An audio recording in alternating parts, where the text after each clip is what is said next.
Hey witches, what's up? So someone made a comment in the Facebook group that is a topic that gets asked a lot, and so I wanted to just make a video to clarify. She was saying she feels like she's lost her way, or that she's lost her connection to spirit or to source or to the spiritual tools that used to speak to her. And she was wondering, what am I doing wrong? Or has this happened to anybody else? Or why does this happen?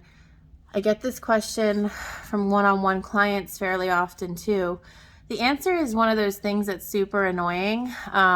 There's a lot of situations like this in life.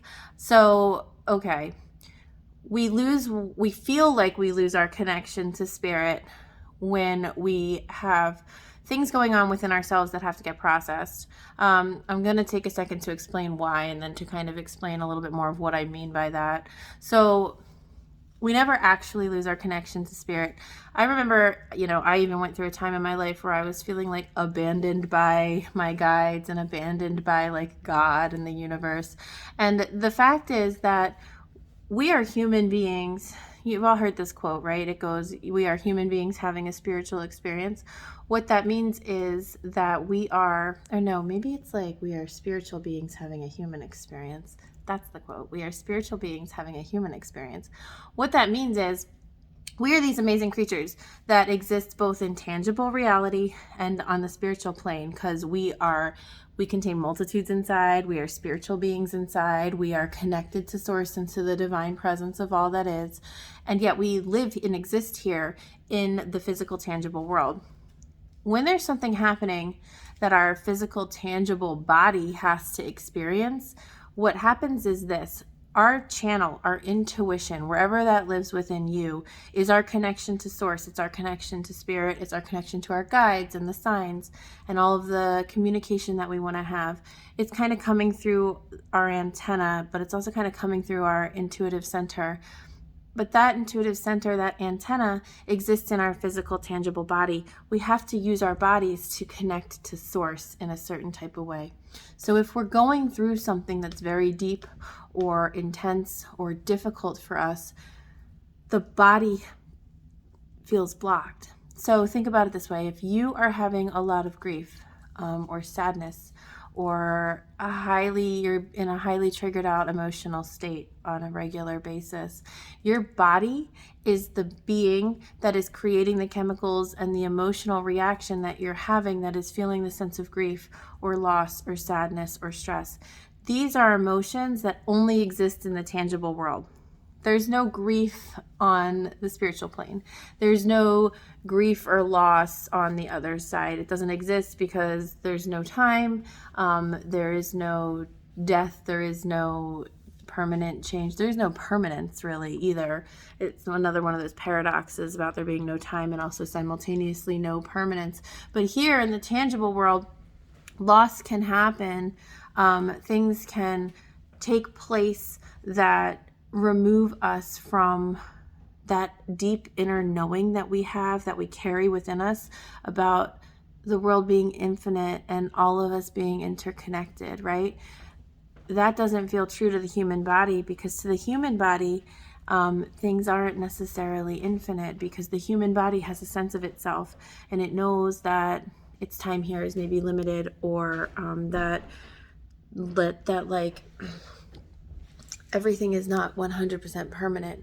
And so when we have an experience that we have to feel and experience, such as grief or pain or stress or anxiety, those chemicals exist in our body. And if we don't process them, or we don't feel them, or we don't allow them to dissipate by doing our self-work, doing our healing, getting in touch with ourselves, doing the inner work it takes to move through those experiences, then we are filling ourselves up higher and higher with those unprocessed emotions and those unprocessed experiences.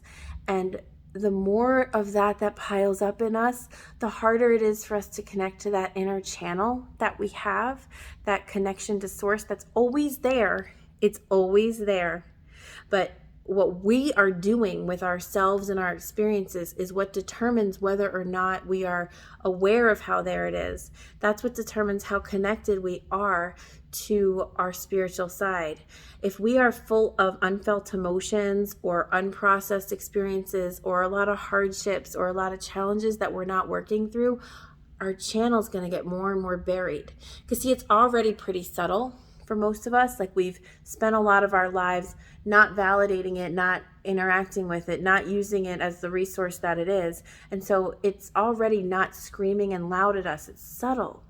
And if we put something on top of it that is not subtle, such as loss, stress, fear, pain, anxiety, whatever, that's going to drown it out really easily. And that's what happens. So if you are feeling suddenly like you're detached from source, or you're detached from the tools, the connection, whatever you used to have, it's generally because you have something that you have to process, some emotion, some healing, some self-work to do that's got to vacate the premises so that you can receive your channel again, so that you can unblock and open up again.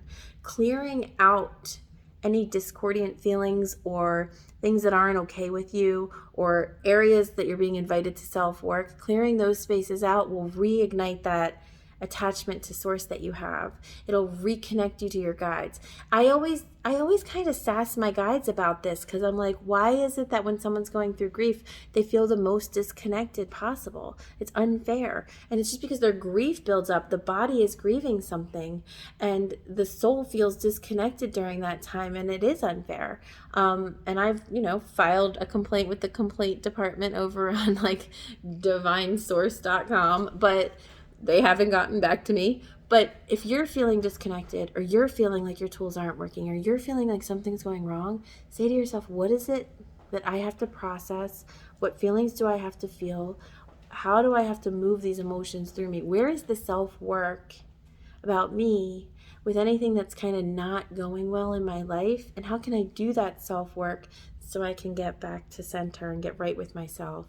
Because when we are in a place of being in harmony with the world around us, when we are in a place of being like okay in general, we are illuminated and easily able to be in that flow, that source, that divine energy. We receive our signs, we give our communications back. It's this beautiful, harmonious thing.